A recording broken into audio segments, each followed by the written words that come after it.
오늘 우리에게 주시는 하나님의 말씀 같이 찾아보도록 하겠습니다. 신명기 14장 3절 말씀부터 8절까지에 있는 말씀 보도록 합니다.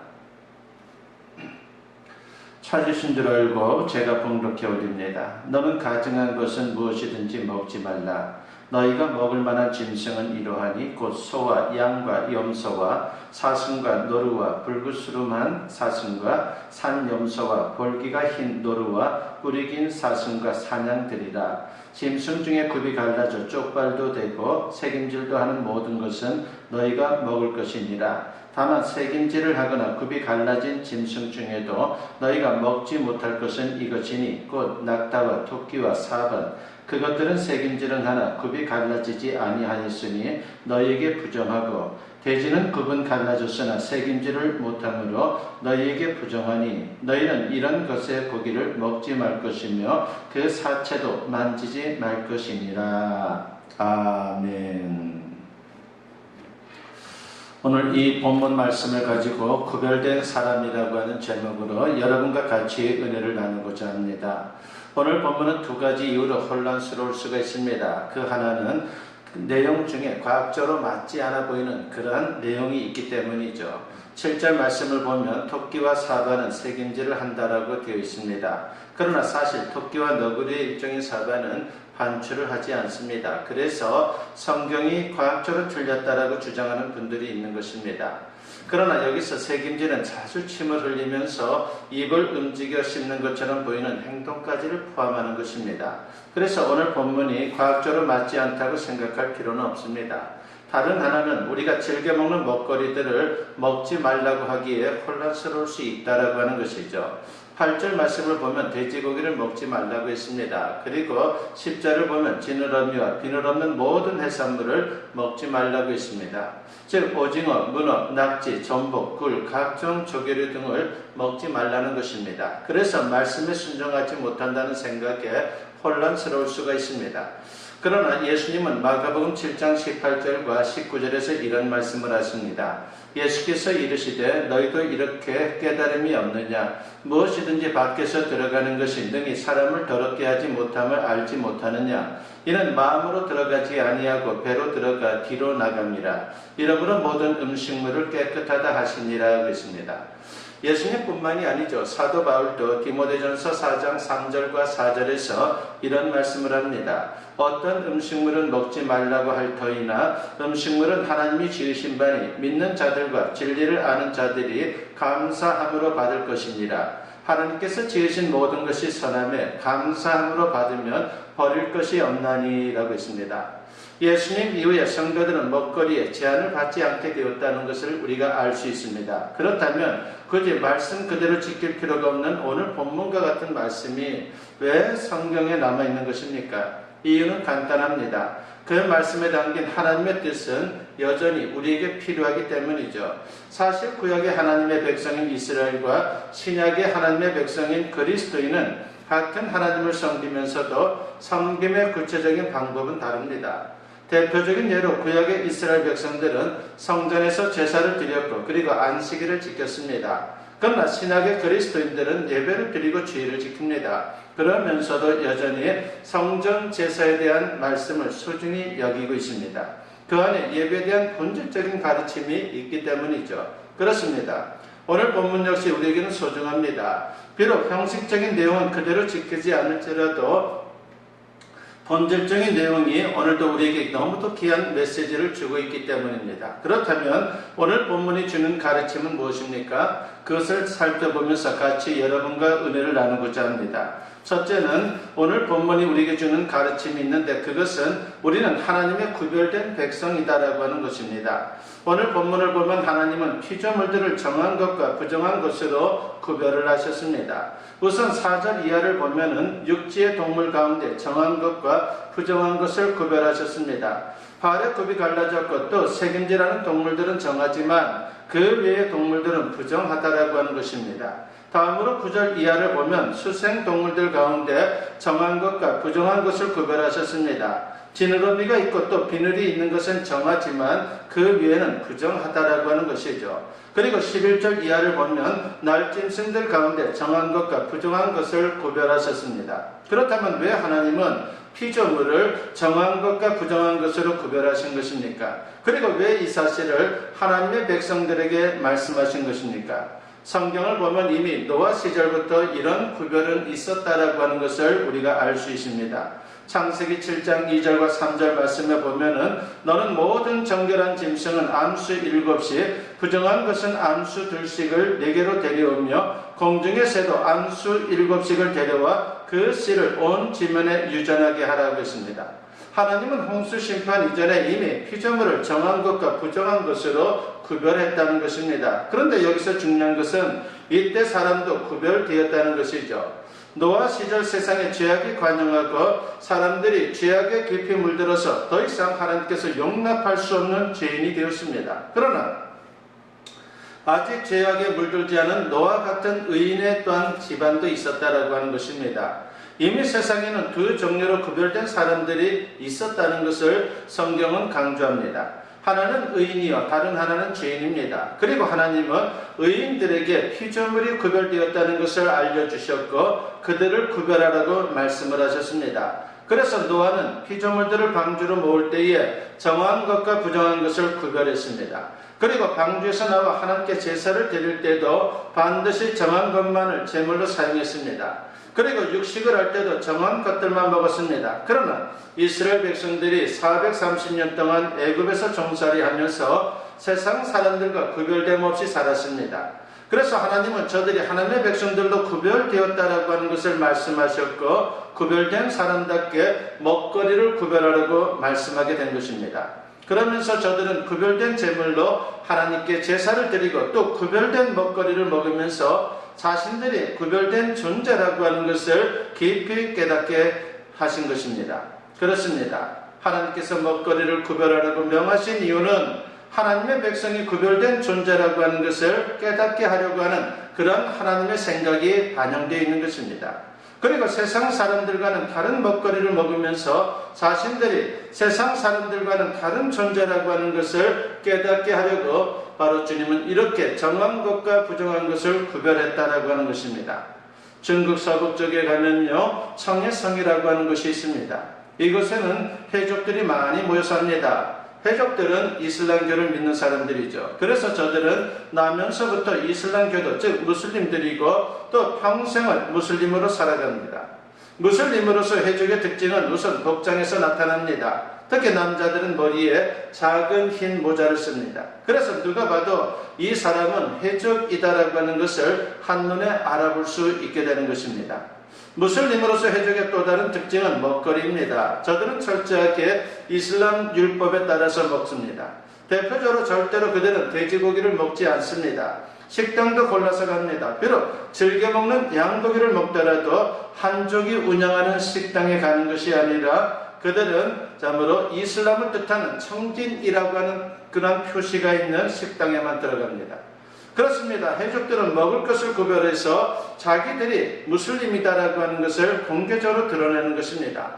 그리고 이렇게 함으로 자기가 무슬림이다라고 하는 것을 스스로에게 확인을 하는 것이죠. 비록 저들이 다 종교인이고 우리가 선교해야 될 대상이지만 이런 자세는 우리가 꼭 배워야 한다라고 하는 것입니다. 신앙생활에서 가장 기초가 되는 것이 바로 정체성의 문제입니다. 도대체 나는 누구인가? 이것을 우리가 바로 알고 사는 것이 너무도 중요합니다. 그렇다면 마음에 새겨야 할 우리의 정체성은 무엇입니까? 한마디로 우리는 구별된 백성이다라고 하는 것입니다. 하나님께서 이 세상의 다른 사람들과 구별해 놓은 하나님의 백성, 하나님의 자녀입니다. 이 세상 사람들 가운데서 노아를 구별하여 구원하셨듯이 애굽에서 이스라엘 백성들을 출애굽하여 구별하셨듯이 오늘 이 세상 한복판에서 하나님께서 우리를 예수 그리스도의 피로 구원하여 구별했다는 사실을 마음에 각인하며 살아야 합니다. 두 번째로 오늘 말씀의 가르침은 구별된 백성은 구별된 삶을 살아야 한다는 것을 우리에게 가르치고 있습니다. 본문 3절 말씀에 보면은 너는 가증한 것은 무엇이든지 먹지 말라고 했습니다. 가증하다라고 하는 것은 누가 볼 때 가증한 것입니까? 사람이 볼 때 가증한 것이 아닙니다. 그리고 내가 볼 때 가증한 것도 아닙니다. 바로 하나님께서 보실 때 가증한 것입니다. 그런데 문제는 그것이 하나님께서 보실 때 가증한 것인지 아닌지 구별하기가 쉽지 않다라고 하는 것이죠. 그래서 우리는 늘 구별하려고 하는 자세를 가져야 합니다. 세상에는 가짜가 많습니다.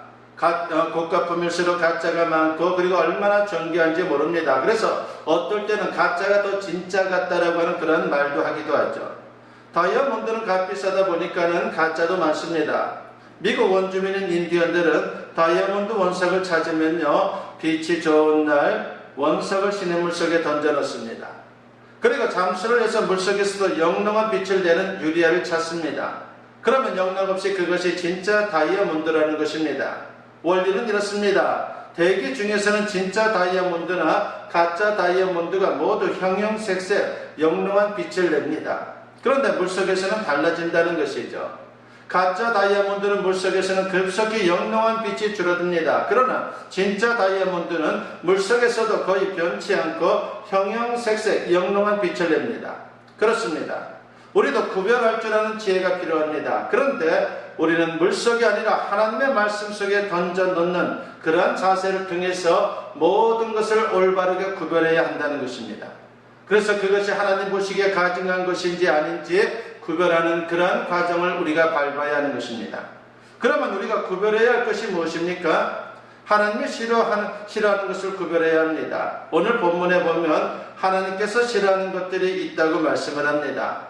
그것도 가증하다라고 하는 표현에서 알 수 있듯이 하나님께서 끔찍히 싫어하는 것이 있다는 것이죠. 이런 것들을 구별하여 제거해야 합니다. 모세는 처음 40년 동안 하나님을 믿는 신앙은 있었지만 여전히 자기가 주인 행세를 하는 신앙 수준에 불과했습니다. 말하자면 나 중심의 신앙이었죠. 모세는 애굽의 왕자로 당대 최고의 학문을 배운 사람입니다. 최고의 부귀와 권세를 가진 사람입니다. 그러니 인간적으로 얼마나 대단한 사람입니까? 그러다 보니까 자기가 하나님을 위해서 큰일을 할 수 있다라고 생각을 했습니다. 이런 모습이 바로 출애굽기 2장 11절과 12절에 나옵니다. 모세가 장성한 후에 한 번은 자기 형제들에게 나가서 그들이 고되게 노동하는 것을 보더니 어떤 애굽 사람이 한 히브리 사람 곧 자기 형제를 치는 것을 본지라. 좌우를 살펴 사람이 없음을 보고 그 애굽 사람을 쳐 죽여 모래속에 감춘이라 그랬습니다. 그런 어려서 어머니 요셉의 품 안에서 자랐습니다.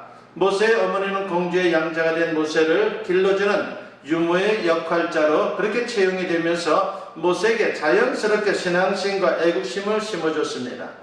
모세는 이렇게 해서 신앙인이 된 겁니다. 그러나 아직 미성숙하여 자기 능력으로 뭔가 큰 일을 할 수 있다라고 하는 그런 자부심이 있었습니다. 그러던 어느 날 이스라엘 백성들을 살피러 궁궐 밖으로 나가게 됩니다. 그러다가 애국 감독관이 강제 노동을 하는 이스라엘 사람을 학대하는 그 장면을 목격하게 되었습니다. 화가 난 모세는 애국 사람을 때려 죽이고 안매장을 했습니다. 이때 모세의 신앙에 대해서 성경은 어떻게 평가합니까? 사도행전 7장 22절과 23절 그리고 25절에 보면 이런 말씀을 합니다. 모세가 애굽 사람의 모든 지혜를 배워 그의 말과 하는 일들이 능하더라. 나이가 40이 되면 그 형제 이스라엘 자손을 돌볼 생각이 나더니 그런 그의 형제들이 하나님께서 자기의 손을 통하여 구원해 주시는 것을 깨달으리라고 생각하였으나 라고 했습니다. 자신을 과신하고 자기가 뭔가 하려고 하는 모세의 교만한 모습을 정확히 지적하고 있는 것입니다. 그런데 바로 다음날 모세의 생각이 산산조각이 납니다. 출애굽기 2장 13절부터 15절에 보면은 이튿날 다시 나가니 두 히브리 사람이 서로 싸우는지라 그 잘못한 사람에게 이르되 네가 어찌하여 동포를 치느냐 하며 그가 이르되 누가 너를 우리를 다스리는 자와 재판관으로 삼았느냐 네가 애굽 사람을 죽인 것처럼 나도 죽이려느냐 모세가 두려워하여 이르되 일이 탈로 되었도다. 바로가 이 일을 듣고 모세를 죽이고자 하여 찾는지라. 모세가 바로의 낯을 피하여 미디안 땅에 머물며라고 했습니다. 이스라엘 사람들끼리 싸우는 것을 말리다가 오히려 코너에 몰려서 세상 일이 자기 마음대로 되지 않는다라고 하는 것을 깨닫게 된 것입니다. 그리고 바로왕의 추격을 피해서 미디안 광야로 도망을 쳤습니다. 우리도 때때로 이런 모습을 가질 때가 얼마나 많습니까?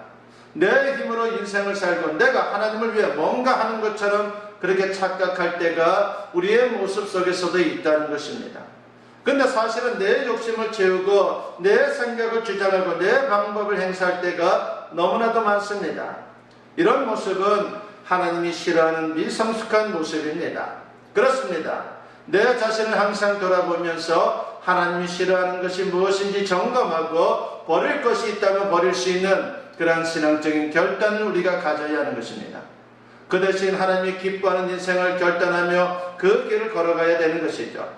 그 중에서도 우리는 우선순위가 분명한 삶을 결단할 필요가 있습니다. 어떤 분이 미국에 유학을 갔는데 거의 무일푼이었기 때문에 살 길이 막막했습니다. 무엇보다도 예배가 그리워서 근처에 있는 미국 교회에 가서 예배를 드렸지만은 전혀 감동이 오지를 않았습니다. 그래서 아는 목사님의 소개로 뉴욕에 있는 한인교회로 매주 다니게 되었습니다. 그런데 문제는 집에서 교회를 오가는 그 길이 6시간이나 걸리는 것입니다. 얼마나 힘들었겠습니까? 그때부터 이분이 기도하기 시작했습니다. 하나님, 교회 근처로 이사가게 해주세요 라고 말입니다. 마침내 2달 만에 교회 근처로 이사할 수 있었습니다. 밤에 무작정 신문을 보고 교회 근처에 방을 얻어서 이사를 했는데 다음날 아침에 보니까 그 집 로비에 큰 불상이 놓여 있는 것입니다. 그리고 대문을 보니까 보현사라고 써 있었습니다. 너무 교회 근처로 이사하고 싶은 마음에 서두르다 보니까는 집을 절로 개조한 곳으로 이사를 잘못 온 것입니다. 그 집 1층은 절이었고 2층에는 스님과 한 명의 유학생 그리고 한 명의 불법 체류자가 살았고 3층 다락방에 이분이 살게 되었습니다. 그때부터 이분이 매일 새벽 기도를 나갔습니다. 그리고 기도했습니다. 하나님, 신학교에 가겠다고 미국에 온 제가 절에 머물게 되었습니다. 이 상황에서 벗어나게 해주세요. 그런데 이제는 이사할 돈도 없습니다. 이사할 돈을 주시든지 저를 옮겨주시든지 해주세요 라고 그렇게 간절한 마음으로 주님께 기도를 드렸습니다. 매일 1층 절에서는 스님의 목탁을 두드렸고 3층 다락방에서는 찬송과 기도 소리가 들렸습니다. 마침내 2달 만에 목탁 소리가 그쳤습니다. 스님이 그 집을 다른 사람에게 팔고 이사를 간 것입니다. 그리고 하나님께서 필요한 것마다 신기하게 채워주셨고 기도하는 것마다 신기하게 응답하는 역사가 이분에게 나타났습니다. 하나님은 하나님 우선순위의 삶을 살고 교회를 사랑하는 자를 결코 헛되지 않게 하실 뿐만이 아니라 가장 최상의 축복으로 함께 해주시는 것입니다. 그렇습니다. 하나님의 백성은 적극적으로 하나님께서 기뻐하실 것을 구별해야 합니다. 특히 선택의 길에 섰을 때에 내가 바라고 원하는 것이 아니라 하나님이 기뻐하실 것을 구별하여 선택하고 행할 수 있는 그러한 신앙이 되어야 합니다. 우리는 하나님께서 구별한 사람들입니다. 그리고 구별된 사람으로 구별된 삶을 살아야 할 사명이 우리에게 있습니다. 이러한 모습으로 하나님이 주시는 축복을 풍성히 맛볼 수 있는 저와 여러분 모두 될 수 있기를 주님의 이름으로 간절히 축원합니다. 기도드립니다. 사랑과 은혜가 충만하신 아버지 하나님 감사합니다. 오늘도 주님의 말씀을 통해서 우리가 도전을 받습니다. 아버지 안에서 우리는 구별된 자들이라고 했습니다. 이제 구별된 자답게 구별된 삶을 살아갈 수 있는 하나님의 사람들이 다 될 수 있도록 역사해 주시옵고 그로 말미암아 주님의 능력을 경험하는 우리 모두가 되게 하여 주시옵소서. 감사드리옵고 예수님의 이름으로 기도드리옵나이다. 아멘. 축복 기도드립니다. 이제는 우리 주 예수 그리스도의 은혜와 아버지 하나님의 무궁하신 사랑하심과 성령의 감화감동 역사 충만하심이 오늘 주님께 예배로 영광 돌리며 이제 구별된 하나님의 자녀답게 세상을 살아가기를 결단하며 세상을 향하는 주님의 사랑 자녀들 위해 지금으로부터 영원토록 함께 하시기를 간절히 축원하옵나이다. 아멘.